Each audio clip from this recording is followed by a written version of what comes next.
I'm going to do a little trigger warning first that I do before all my talks. I do a lot of public speaking. It's my first time in delivering what I'm going to share today actually online. So we are going to be talking about death. I hope you have realised that coming to a festival of lifting the lid. But I'm also going to be sharing some other sensitive topics as well, such as trauma, addictions, cystic fibrosis. And these can all be triggering emotionally when we least expect it. So if you need to leave the room or pause or whatever, there's no judgment. Please just feel comfortable, take some time to yourself. And I encourage you to process whatever emotion comes up and welcome it, because this is something I have struggled with for all my life, embracing emotions, which I'm going to be talking a little bit later on. So I'll begin my talk. I tried to line it up so you could see in the back, but you can't. I've got a candle here. Now, whenever I do any public speaking or any talks, I always light a candle because for me, I find them really symbolic. When we buy a candle, it can give you an estimated sort of burn time, what the expectancy of that candle is going to be. And I always like to think that this can be compared to our life in a way. We're shining our light while we're here, aren't we? We're alive, we're bright, we're sharing that energy. And I'd like to think we all have an idea that we're going to grow old and have a rough idea of what time we're going to extinguish that light, our own burn time. But we never do know. The winds of change might snap that flame out immediately. We just do not know. And this is what I'm going to be sharing with you tonight. So I'm going to light this now. Obviously, my lighter is choosing not to work. So I bought two.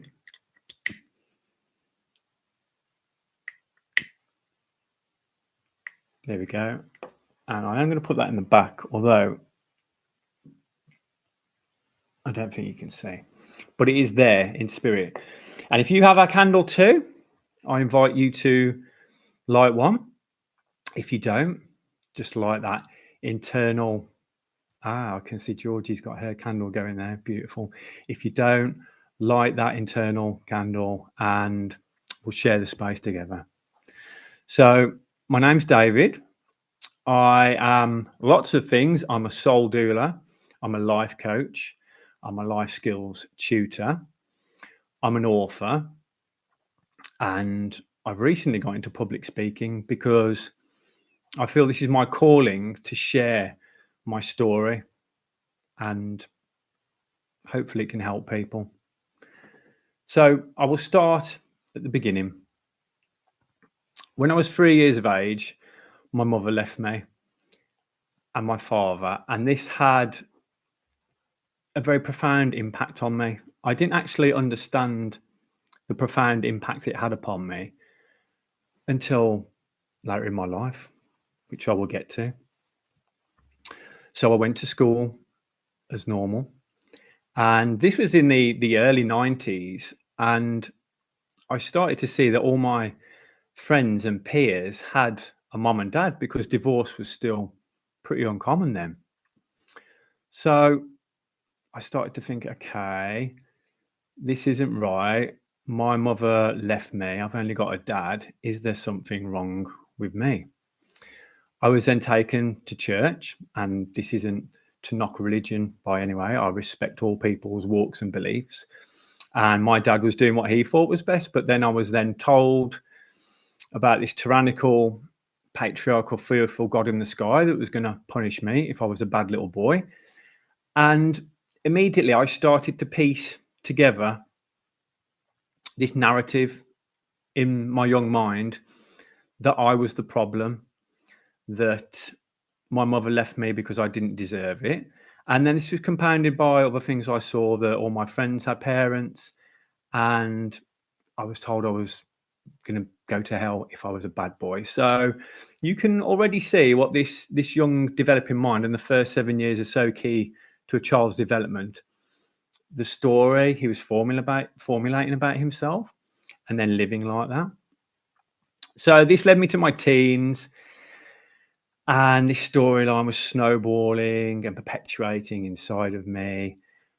And I started to get in with the cool kids at school. And it was the first time in my life I had like validation and acceptance externally. And it was fantastic. So I started drinking, started smoking. We started smoking weed, skipping classes. And for me, it was a win-win because I was getting validation from everyone, which I required because inside of me was a rejected inner child that just wanted to be loved.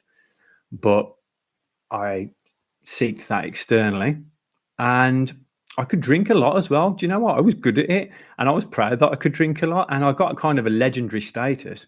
And I'm not going to go down that road tonight, but it's just interesting as a society that the more we are able to drink or kind of poison ourselves, it's kind of cheered upon. Well, that's the lad culture I grew up in anyway, and that's always fascinated me. But that's not what we're here to talk about tonight. So I was doing all these things, drinking, smoking weed, and it was numbing the pain within as well. It was not allowing me to feel those emotions from the storylines. I was telling myself the shame, the guilt, which I'm still working through to this day now, but I'm a lot more comfortable with emotions. And then as I left school, I went to college because that's what you do to be a success in life. I had no real idea what I wanted to do. But my drinking started to perpetuate more, the smoking, and then I left college. God knows how I got A levels, but I did because I skipped half the classes. And when I did show up, I was stoned for half of them. But I managed to make it through there. And then I really got into the party mode because when you're 18, then you're a legal drinker, it's acceptable. And I started to drink and drink more and get this legendary status. And I got the nickname Stella Dave because Stella Artois was my favorite drink of choice. And I could drink a lot and I was proud of it. So I did all of this.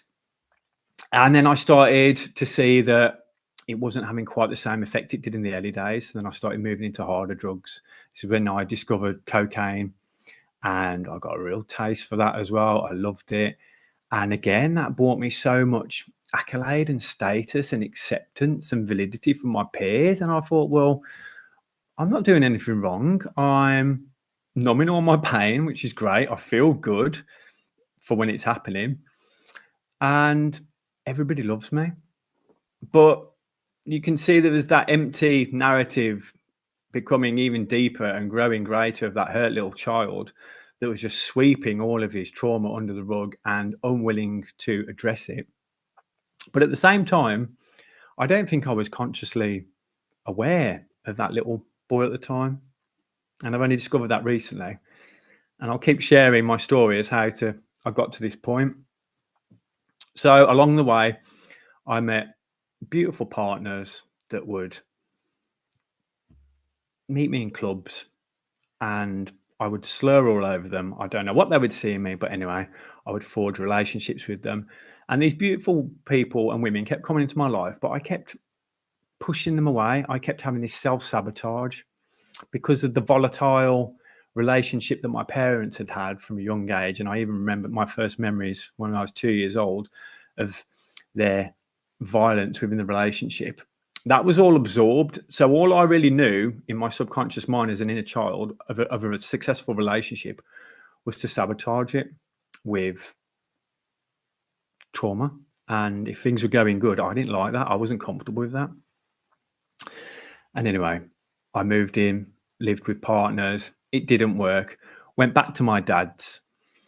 And this is when I was 19, 20. I'm always hazy with timelines because my mind was very, very hazy back then, as you can imagine. I was on a lot of stuff. And eventually, my father and I just came to a point one day. It was actually Christmas Day. And I was hungover and I just let this torrent of abuse out of him on Christmas Day. And I blamed him for mom leaving us. I said it was all his fault and literally threw the Christmas dinner across the table at him. Now, he'd given me multiple chances to kind of get my act together, but this was the final straw. And he said at that point, he said, Dave, you've got a week and you're going to leave the house. He said, I can't do this anymore. So a week later, I left the house literally with my life in bin bags. I had a bin bag full of clothes, and that was it. I spent a few nights just walking around on the streets, which is what I did anyway, because I rarely went home. I would just drink. I had a park. I would go over there and just drink with cans of Stella in my backpack. But all through this time, I managed to hold a job down because my dad had installed such a firm work ethic into me. And when you're young, you can do these things. You can party and then go and do a 12-hour shift. Well, I used to. And I could hide my addictions, my drink and drug problems really well. So that was it. I was without a roof over my head. Now, my boss at the time, after several weeks, she finally offered to take me in because she saw the way I was living. She said, it can't continue. I was sofa surfing. I was sleeping on people's floors. I was just doing anything I could to get by and using the staff facilities at work to wash myself at the time.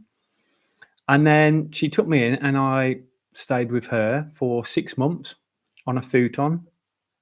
And she was my saviour and it was great. And then one night in a club again, I met this beautiful woman and we really hit it off. And within, I think, about a few months, she said, come and live with me and my parents. So I went to live with them. I couldn't believe it. It was great. And she says, your drugs, the cocaine worries me. And do you know what I did? Because I saw how I'd thrown everything away and I'd rejected my dad and all he'd done for me and tried to stick by me all these years. I stopped the cocaine use there and then. And I really think if you really want to do something, you can. And I did it without any help and I just stopped it.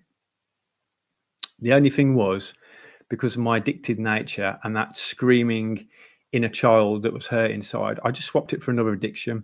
So I got into the football culture and I started going up the football, getting more and more into the lads' environment. And again, another funny thing about society, if you're wearing a football strip, it's okay to drink cans of Stella at 9 o'clock in the morning on the train. Well, you're going to the football. It's a good day. And that's how it is. So I didn't feel like I was doing anything wrong. I got my team's colours on, Aston Villa, just to mention them. And I was doing no harm. I was having a good day. But you can kind of guess where it went.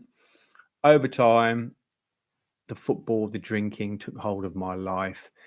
And Laura said, it's not working. Not you, Laura, sorry. That was my partner's name at the time. But she said, Dave, it's not working. You put everything else before me. You put drink, you put the lads. And so then she left me. Well, you can imagine what that did to me. Triggered all the feelings of abandonment, rejection again, that was always been there, but I never confronted them. And kind of took me back to the day when I was 3 years old, when my mother left me. So there I was again, rock bottom. And I went for this cycle of relationships for like a few years of beautiful people, but I would kind of sabotage them in some way or another. And I was just living this cycle of behavior, this negativity. I got into the gym as well. That was the first positive thing, really. And that got me off the alcohol because I slowly started to see, well, what's the point of me drinking if I'm spending all this time at the gym? But you can guess what happened. I started to abuse the gym as well. So I would have 6-7 meals a day, got as big as I could. And people were commenting to me, oh, Dave, you look huge, you look good. And of course, that fed my ego. But then that wasn't quite enough as well. That didn't cut it. There's still that void inside. Now, I've kept quiet throughout all of this, but there was a certain young man that I met at secondary school when I was 11, and we just hit it off. And his name was Dean, and we became very good friends. And this young man had cystic fibrosis, and we didn't talk about this. We knew of it. I didn't know too much about it, but I just knew he had a very short life expectancy. But we never spoke about death because it was just something you don't do in our culture. And this young man was the epitome of positivity and optimism. And if you didn't know about his condition, you wouldn't know there's anything wrong with him. And all throughout my years, Dean and I, friendship grew and grew. And we would go out drinking and he would be the one that picked me up off the floor. He would drive me around when I was homeless. He would bring my clothes from places to where I was staying. He did everything for me. But something he taught me, and what else he did for me, he never tried to fix me, and he never judged me, and he just showed me love. And I was always in the business of trying to fix people and manipulate them and control them to how what I thought love was. But Dean showed me something different, that love is acceptance of all that is, and that you don't try to fix it. And he taught me so many more profound, beautiful lessons of wisdom that will stay with me forever. Now, the one night Dean called me and he said, Dave, I've been accepted for a lung transplant. It's because my lung capacity was so low.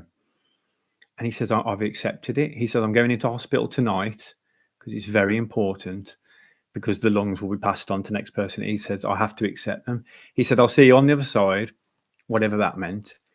And I said, okay. And then he hung up. So the next day, I got a phone call from his partner at the time.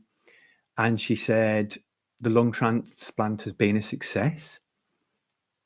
Dean's rough, but give it a week and you can come and see him. Well, within a week, I went to see him and he was smiling, he was joking, but he was in a bit of a state, as you can imagine. He literally got a new set of lungs within him. He's got his chest carved open. But there he was, my brother, my teacher, and he was good to go. And you know what? Within 6 weeks, he walked out of that hospital and he started coming to the gym with me, because he told himself every day, I'm going to get out of this. My body's strong. My body can do this. And this is for a boy that couldn't walk up a flight of stairs. So now he was coming to the gym with me and he was training to run a marathon because he had this second birth, this rebirth. And if he wasn't an inspiration before, he was even more of an inspiration then. So this was wonderful. And then the following year, he asked me to be his best man at his wedding. And it was such an honor. And it was the most picturesque day ever. It sounds very cliche, but it literally was. It was on the rocks, rock face, overlooking the beach. And it was perfect. The sun was shining and everything was wonderful. And that was it. I thought it was all going to be roses. I thought, Dean's got this new lease of life. It's wonderful. He's a married man. He's married his soulmate. It's fantastic. And that was it. So Dean was always in and out of hospital due to just checks, make sure his body was okay, because he didn't have an immune system. Because when you have a lung or just any kind of transplant, you have to have immunity blockers to block your immune system. Because if the body recognizes there's a foreign object in it, it will reject it, but then kill itself. It's a bit of a paradox, but that's the complex beauty it is. So Dean didn't have an immune system, so he had to be really careful with what he did. And he was always in and out of hospital, so this was the norm. But he was in a hospital for a prolonged period of time at some stage. And we were starting to get a little bit worried, but then he got discharged the one weekend. We thought, great. But then he went back in on the Monday. And then the following Friday, his wife phoned me and she said, Dave, you need to come into hospital tomorrow because the doctors say that Dean's not going to live through the weekend. Now, I always say this. Gemma won't mind me saying about this. I've written it in the book. It's fine. But Gemma was always a bit negative sometimes and liked to see the worst and in things, and that's okay. And I just thought it's just Gemma being Gemma and a little bit dramatic. I thought Dean can't die. That's genuinely what I thought, because I've never spoken to death about anybody, to be honest with you. I'd experienced a few deaths from my grandparents, but I accepted that because they were in their 80s and they'd had their life. So I just thought, okay, I'll do that. So Saturday morning came. What did I do?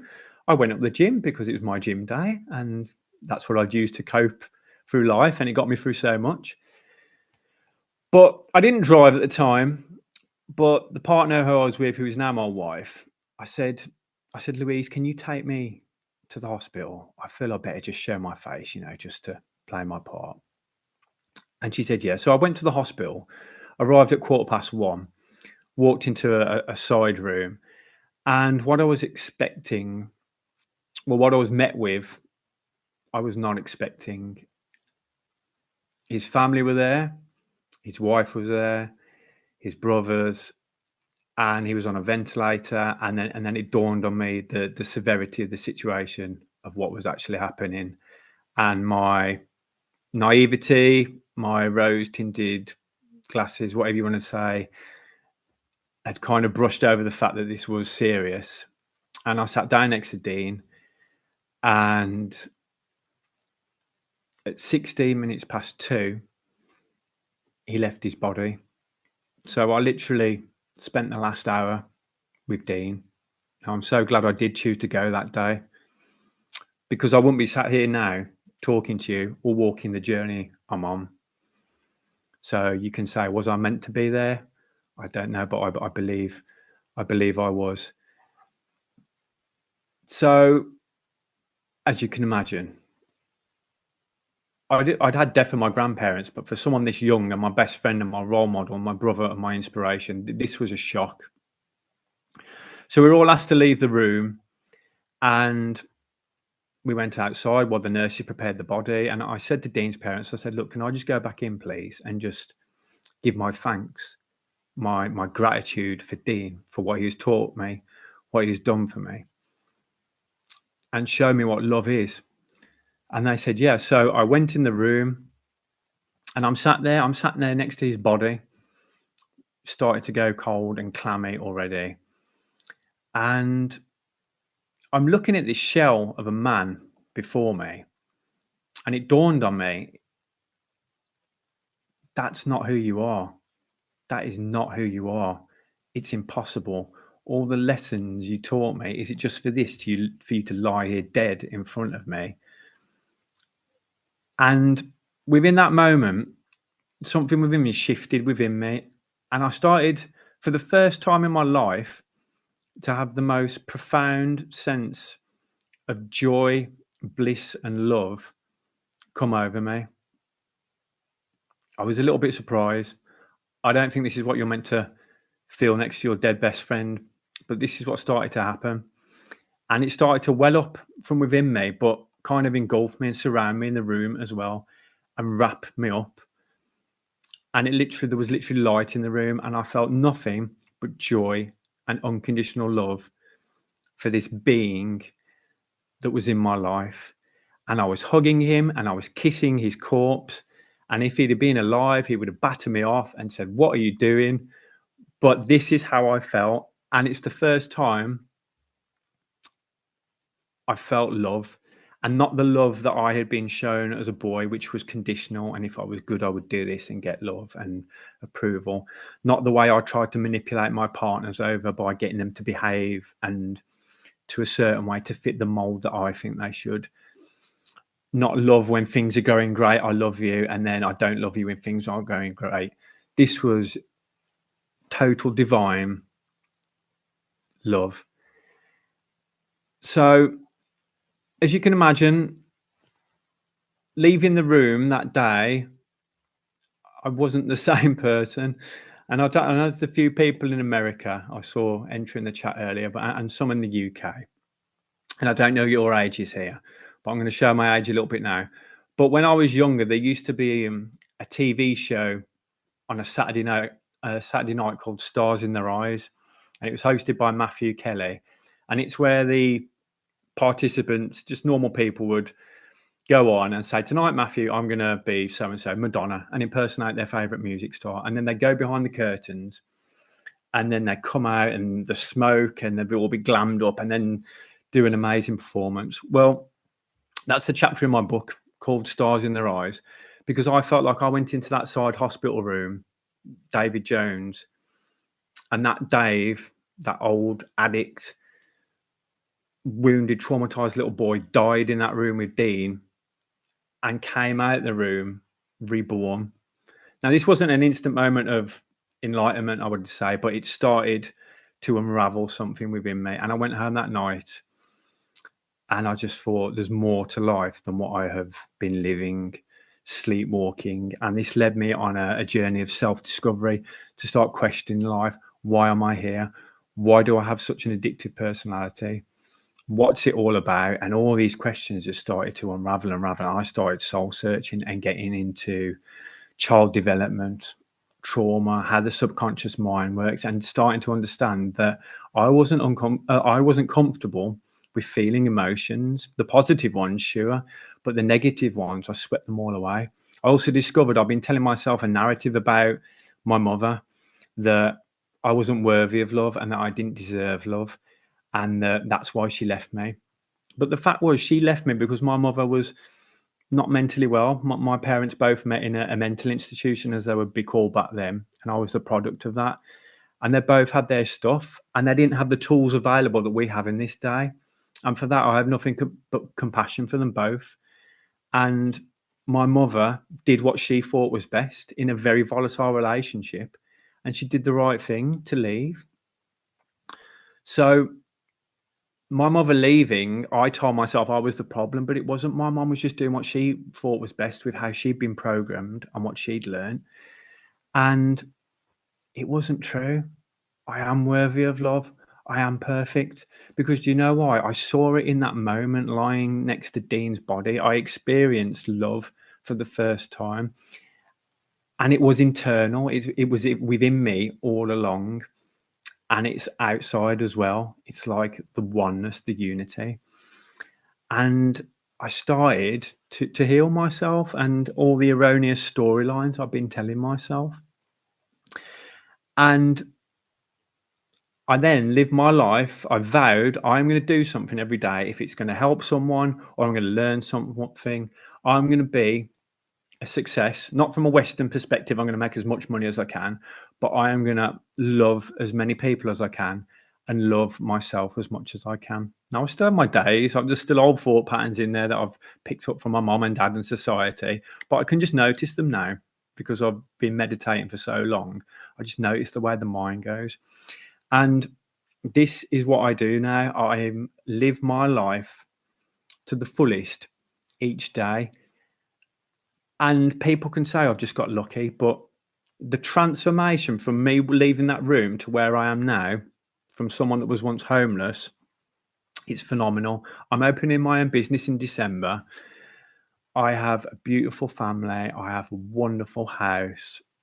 I have everything I need. And again, that's not to brag about materialism, because materialism does not matter.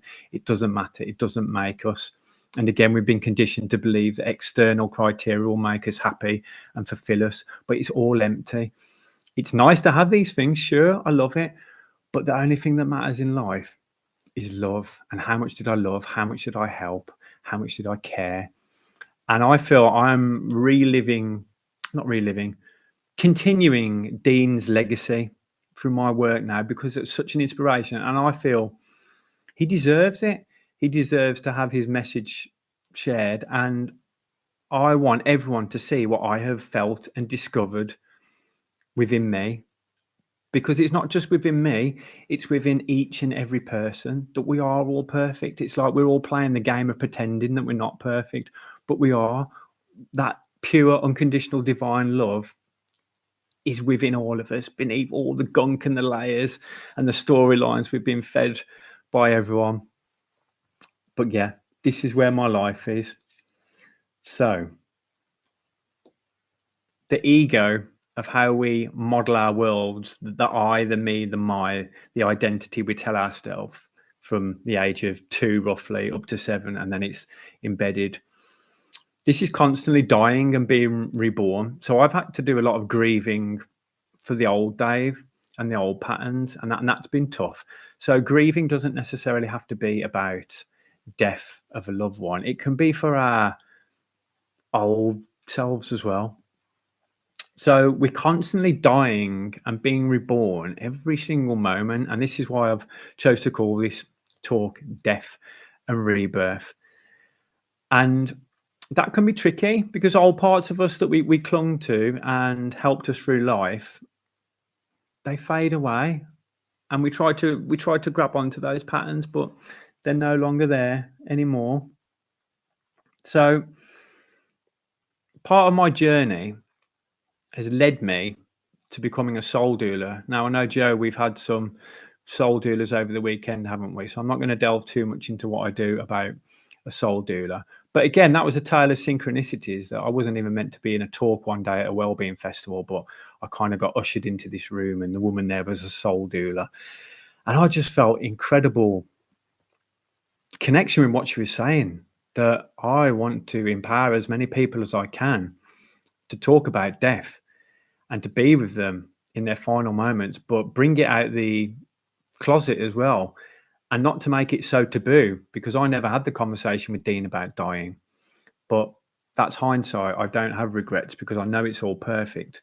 But now, part of my thing of being a soul doula, and I've kept it within my family for the past year because of other commitments. But when I do my speaking, it's to encourage people to talk about death, that there is no error. I mean, we're in my favourite time of the year now in the UK, that the leaves are falling, and it's a beautiful death, isn't it? Everything's dying and it's going into this to go within, to be reborn again in the spring.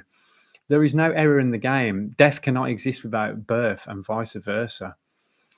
And so, part of a soul doula, when I stand up and talk in front of people, is to encourage people to write end of life plans and wills. Now, I think roughly about 60% of the UK population, the statistics are always changing, but roughly about 60% of the UK population don't have wills. Now, in times of raw grief, this can act really strange upon people's emotions and bring out some ugly stuff. And there's no judgment because we've all been there. But if we can just get our wills and end of life plans in place, this is such a gift to people from beyond the grave. Because if it's there in black and white, I challenge anyone to argue with a dead person's wishes. It's a gift, isn't it?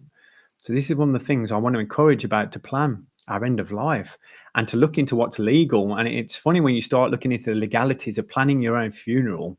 What is actually legal? It's actually very bare minimum. You have a lot of autonomy actually at what you want to do, but the deaf industry can sometimes sweep us along and choose a path that we might not necessarily wanted to have. And that's not a criticism, but it's just about people to do their own research and plan what you want to do. So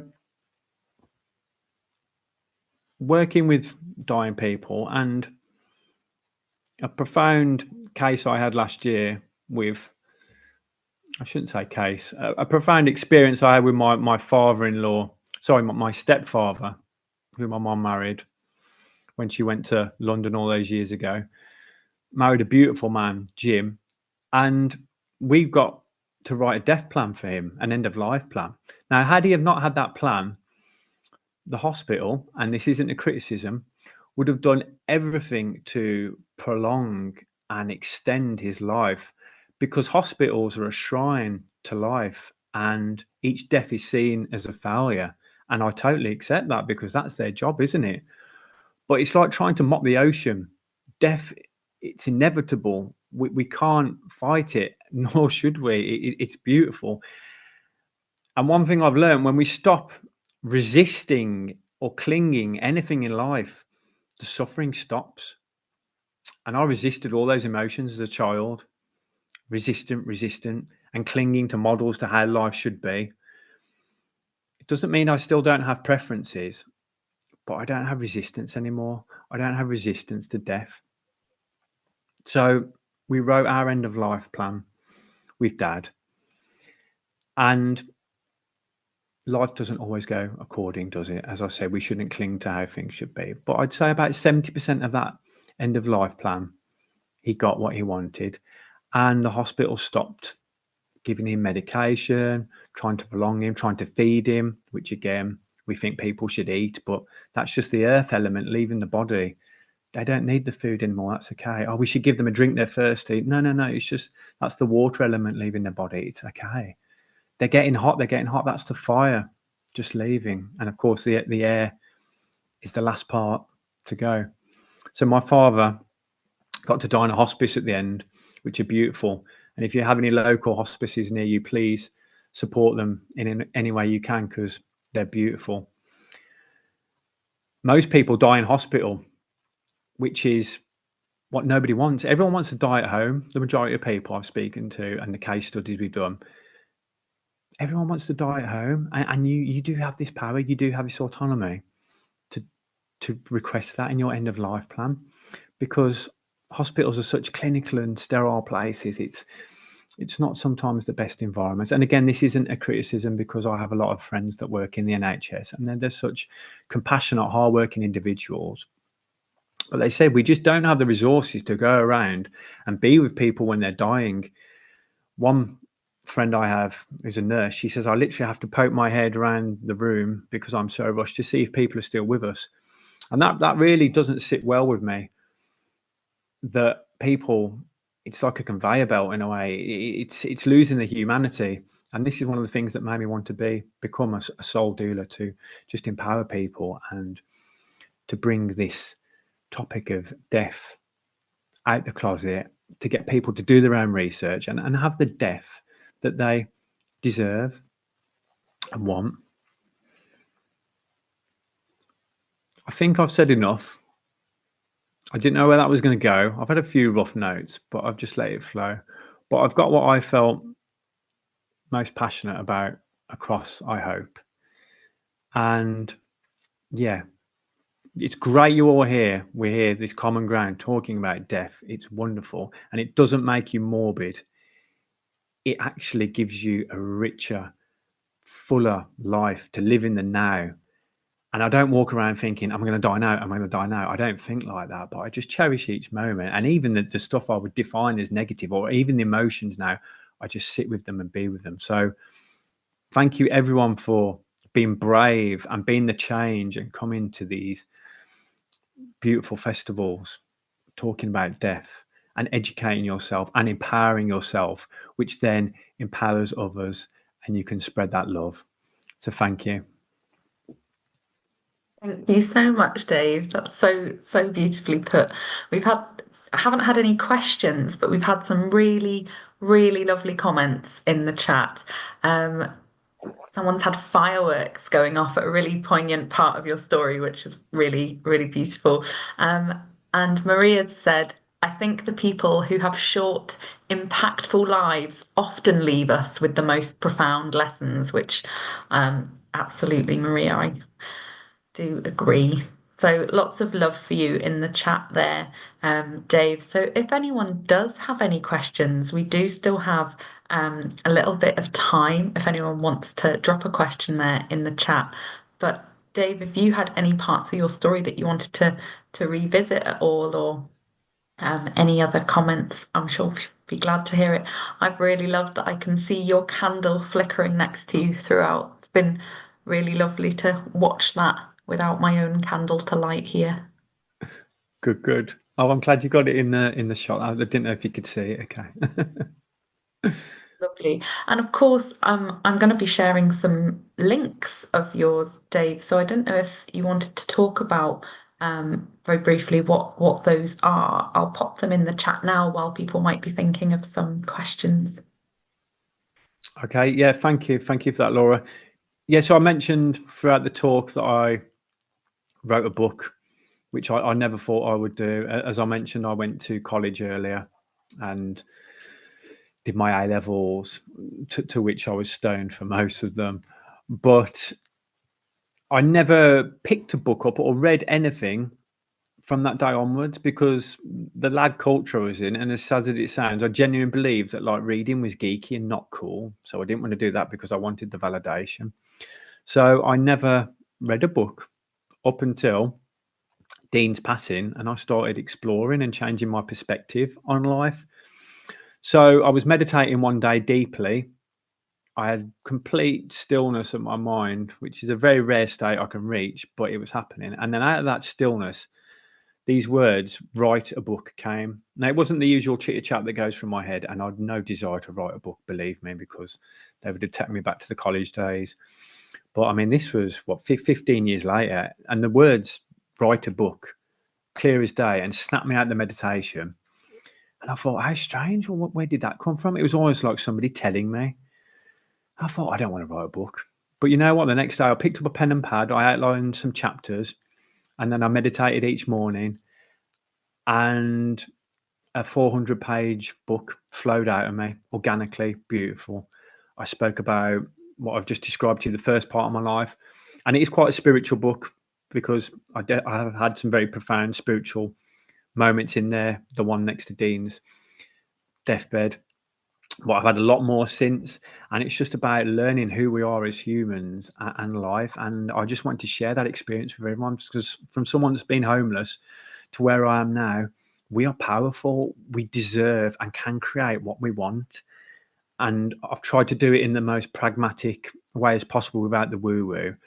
But there's a lot we don't realize who we are. So that's what my book's about, to empower people and to share the beauty of love. Thank you. Thanks for giving a little bit more context to it. We've got a question here for you, which I love. I love that you've asked this question, Joe. It's really special. Do you do anything particular to remember Dean by each year? I remember him every day. And you know what? I said he left at 16 minutes past 2, and I see the number 216 a lot. And it's when I'm making days like today, I've seen 216 a lot, just floating about randomly, number plates on cars, times. When I'm making a decision, which I didn't say earlier, I meant to say, take a gamble because life is short. If you're thinking, should I, just do it, because the biggest regret of the dying on the deathbed, sorry, the biggest regret of, the dying is living to the expectation of others. And I wish I'd have done that. So just, you know what, if you've got a gamble, do it. So I remember Dean by everything I do. And when I make a decision that's totally out of alignment with who I am, which is opening my own business, but I'm doing it because my soul feels right. My head's like, no, hold on a minute. But no, so that's how I remember Dean. But that's a lovely question. And he's actually coming up to his birthday soon. So yeah. Oh, lovely. I'm sure you'll be lighting a candle. Here's another question for you from Elizabeth Jane Lovely. She says, where would you most like to get the message of the soul doula to? Where do you feel the work isn't taking to? Thinking of the lager drinking on a Friday night. So I think she says, thinking of, as you mentioned, the lack of transparency of autonomy on death and how we can tend to our person after death. Okay, so I trust the people that are here tonight. I trust it's all perfect. I trust who needs to hear my message will hear it. Whoever comes to my talks will hear it.